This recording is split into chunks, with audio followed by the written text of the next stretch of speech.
Guys WhatsApp, जय Shivray public. तर स्वागत आहे तुमच्या भावाच्या चॅनलवरती. स्वतः मालक तुमचं स्वागत करतोय. आज आपल्याला संभाजीनगरच्या प्राचीन गणेश मंडळाकडे जायचं आहे. संस्थान गणपती, त्याचं तर भरपूर मोठी प्रचिती आहे. तर त्याचबद्दल आपल्याला अजून जाणून घेण्यासाठी त्या मंडळात जायचं आहे. सो स्टे ट्यून, बघूया पुढे काय नाही गोष्टी त्याच्या कळतात. सो तुम्हाला दाखवतोच मी. चला भेटूया पुढे.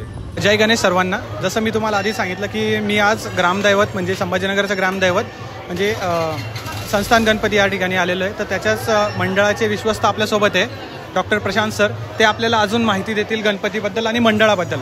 जय गणेश सर. जय गणेश. धन्यवाद आपण इथं आल्याबद्दल.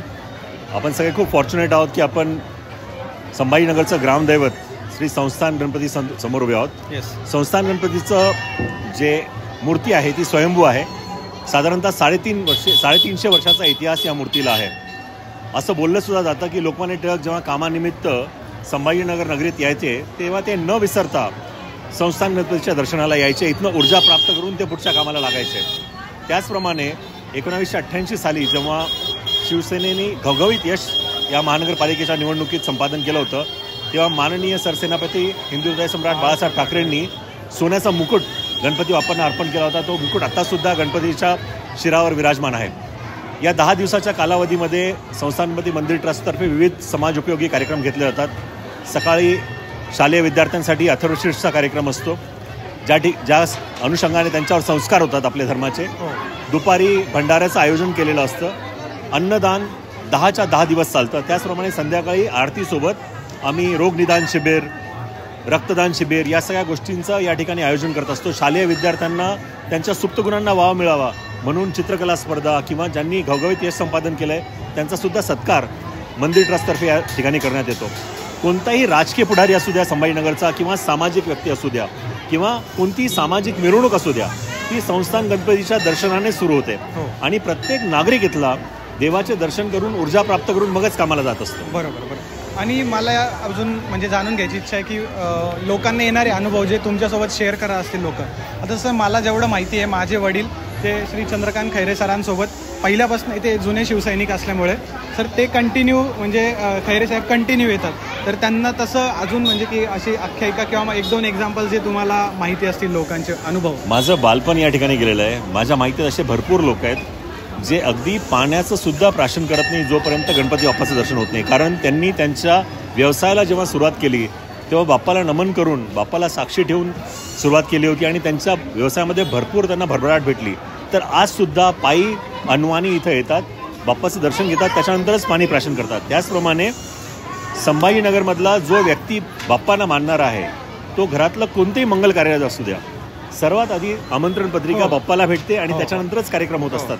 आपण आता उल्लेख केला चंद्रकांत खैरे सरांचा. चंद्रकांत खैरे सर 10 दिवसाच्या कालावधीमध्ये त्यांच्या दौऱ्याव्यतिरिक्त जेव्हा कधीही संभाजीनगरला पोहोचतील ते रात्री 2 वाजता असू द्या की 12:30 वाजता असू द्या जोपर्यंत बाप्पाचं दर्शन घेत नाही तोपर्यंत घरी जातात. अशा प्रकारची ऊर्जा बाप्पाच्या माध्यमातून आणि बाप्पाच्या फक्त दर्शनाने भेटत असते. आमच्यासारखे असे भरपूर कार्यकर्ते आहेत जे अगदी लहानपणापासून बाप्पाच्या सेवेत आहेत आणि आम्हाला सुद्धा वेगवेगळ्या ठिकाणी आमच्या कार्यक्षेत्रात खूप चांगला प्रत्यय देवाच्या आशीर्वादाचा येत असतो. धन्यवाद सर तुमचा वेळ दिल्याबद्दल. जय गणेश. जय गणेश. यस. खतरनाक गर्दी आज.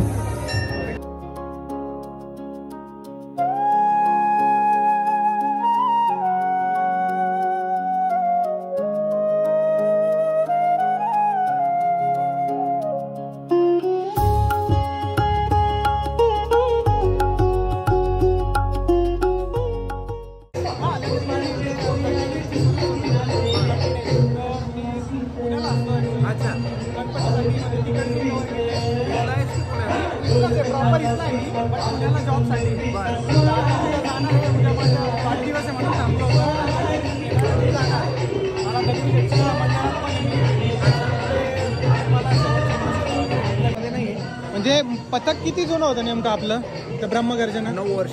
9 वर्ष. आणि मग ते आता ते बंद केलंय का?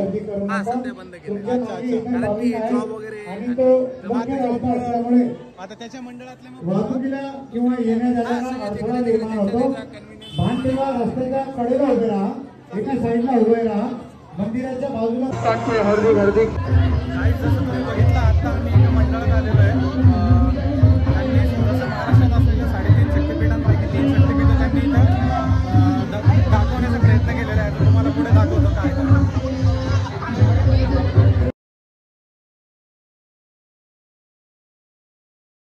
जसं तुम्ही बघितलं आधी 3.5 शक्तिपीठांपैकी एक 3 शक्तिपीठ त्यांनी गौरीपुत्र गणेश मंडळांनी दाखवले होते. खरंच एक नंबर त्यांनी डेकोरेशन केलं होतं. त्याच्यानंतर आपण पुढे जाऊया. इथं रामायणाचं त्यांनी डेकोरेशन करायचा प्रयत्न केलेला आहे. रामायण दाखवण्याचा प्रयत्न केलेला आहे. प्रभु सेवक के होते हुए स्वामी को चिंता क्यों? मित्र 14 वर्ष की अवधि पूरी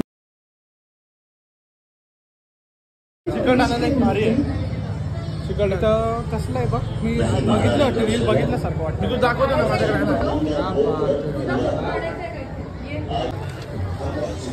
म्हणजे हा जो देखावा बघितला प्रभू श्रीरामांचा, तो त्यासाठी शब्द नाही शब्द. कसा होता देखावा? खरंच क्लास होता भाई. डिवायनिटी होती, क्वालिटी एकदम डिवाइन, क्वालिटी एनर्जी होती फुल. स्पिरिच्युअलिटी मध्ये जास्त अजून बिलीव्ह झालंय. खरंच एक नंबर आहे. कमी जाग्यामध्ये कसं जास्त करता येईल ना भाई, आपल्या इंडियन्सकडनं शिकायला पाहिजे. हा ते आहे. स्पेशली मिडल क्लास लोकांकडनं शिकायचं की कमी गोष्टींमध्ये डोकं लावलं ना ते भाई, ते पुष्पक विमानाचं भाई एक नंबर होतं. तुम्ही आधीच्या क्लिपमध्ये बघितलंच असणार, पुष्पक विमान येतं. पूर्णपणे एक नंबर सीन झालेला आहे. खूप छान दिसतंय ते.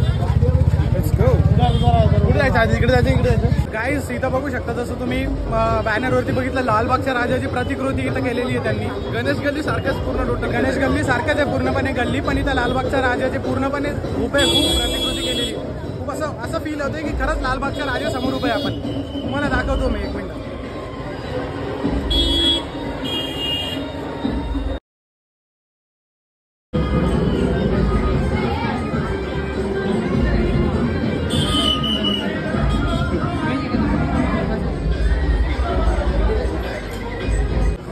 बघितला असणार तुम्ही, हुबेहूब लालबागच्या राजाची प्रतिकृती. म्हणजे असं वाटतंय की खरंच लालबागच्या राजाला यावर्षी तर जाता नाही आलं, राजाचा काय बुलावा नाही आला, बट इथं दर्शन घेऊन असं खरोखर फील झालं की खरंच लालबागच्या राजाचं दर्शन घेतलं. खरंच एकदम मन प्रसन्न होऊन गेलं. माझी जी इच्छा होती जी लास्ट इयरला पण इनकम्प्लीट राहिली नाही, या इयरला पण आता काय माहिती अजून 3 दिवस बाकी आहे. जर राजाचा बुलावा आला असेल तर कधी होईल, बट जे काय लास्ट इयरला पण जे राहिलं, पण आज त्याच्यात प्रतिकृतीची म्हणजे राजाचे फील घेऊन दर्शन घेतलंय.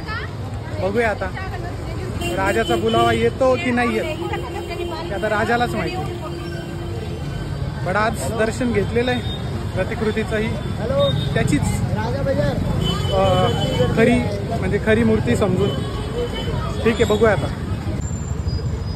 सो भावांनो, अशाच प्रकारे आपला आजचाही व्लॉग एकदम सफल झालेला आहे. आणि जसं पाहिजे होतं तसंच आपल्याला फुटेज म्हणा, डिटेल्स म्हणा, एक नंबर भेटलेलं आहे. आणि आपण संस्थान गणपतीसाठी तरी मेन मोटोनी गेलो होतो, बट जसं गणपती बाप्पाची इच्छा होती आणि आशीर्वाद होता, तसे आपल्याला बाकीचे 2 मंडळ ज्यांचं एक नंबर देखावा होता, त्याच्यानंतर लालबागच्या राजाचे एकदम प्रसन्न वातावरण होतं. जस्ट लाईक माझी जी इच्छा होती, तुम्हाला आधी कळालंच असणार, राजाचं दर्शन घ्यायची, ती इच्छा पण पूर्ण झाली.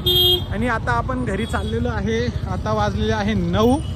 सो आजचा व्लॉग जरा लवकर येणार आहे, सो ते बघायला लक्षात राहू द्या. सो आजचा व्लॉग लवकर येणार आहे. आणि धन्यवाद एवढं व्लॉगच्या सिरीजला एवढं प्रतिसाद दिल्याबद्दल. गणपती बाप्पाचे आशीर्वाद आणि सगळ्यांचे एकदम कमेंट्स रीड करतोय मी, खूप छान वाटतंय. सो आता उद्याचा व्लॉग कसा होणार आहे मला माहिती नाही, कारण की उद्या तुमच्या भावाचा बड्डे पण आहे. डॉनचा बड्डे उद्या तुमच्या भावाचा बड्डे पण आहे. पण बड्डे मनवायची अशी काही इच्छा उरलेली नाही आहे, कारण की आता काय माहिती मॅच्युरिटी म्हणा का काही म्हणा, बट असं उरलेलं नाही आहे बड्डे रिलेटेड काही. बट ठीक आहे, गेलो तर गणपतीलाच जाईल, कारण की आता संभाजीनगरला अजून 1 दिवस माहीत बी. उद्या रात्री निघेल मी पुण्याला, सो संभाजीनगरलाच आहे. तर उद्या माझ्या भावासोबत अजून एका ठिकाणी जाऊया. बड्डेचं तर काही नाही, ते सोडून द्या, ते एवढं काय उरलेलं नाही आहे बड्डेचं. सो भेटूया उद्याच्या ब्लॉगमध्ये. सो धन्यवाद इथपर्यंत ब्लॉग बघितल्याबद्दल. तुम्हाला तर माहीतच आहे, नवीन चॅनल आहे, नवीन सिरीज आहे, तुमच्या भावाला सपोर्ट करणे तुमचंच काम आहे. बांधिलकीचा विषय. भेटूया उद्या. लाईक, शेअर, सबस्क्राईब करायला विसरू नका. Stay tune. Let's go.